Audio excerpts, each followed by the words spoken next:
Hello again, world history students. This is Mrs. Politsky, and I have notes for Chapter 20, Section 2, The Republic. And this is in regards to the French Revolution.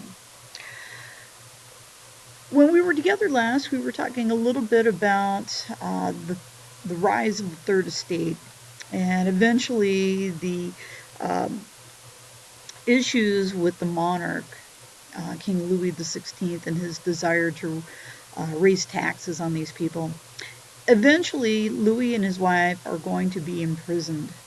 And eventually, there is call for very radical moves of eliminating those people who might be at odds with the new republic that was rising in France.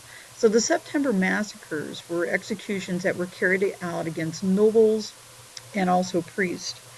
Um, the National Convention eventually convicted Louis XVI of having conspired against the liberty of the nation, kind of leading up to his execution. While he was in prison, some of the revolutionists had found a safe of his private correspondences that, for the most part, were the evidence that they based his execution on. As a result, they moved to go ahead and press for an execution without having a trial. And this is going to eventually lead to a large number of executions that are going to take place in France. The main use of execution was probably our guillotine, though there were other methods of execution that were used during this time, firing squads, drowning. But for the most part, I think people remember the guillotine probably uh, being probably the most related to this period of time. Jacobians were members of the National Convention who supported the Sans Culottes and also were extreme radicals. The Jacobians had a leader. His name was Maximilian Robespierre, that you see here.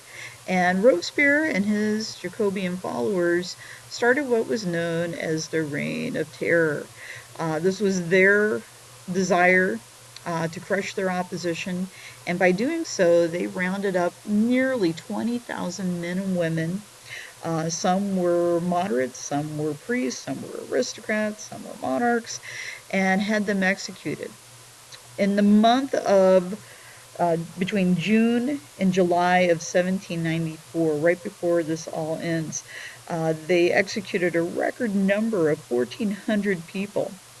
And what ends this event was actually the execution of Robespierre himself.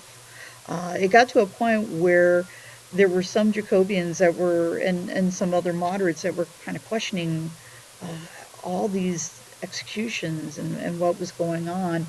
And so at some point, it basically forced his turn against Robespierre, and he's eventually arrested and sent to the guillotine himself.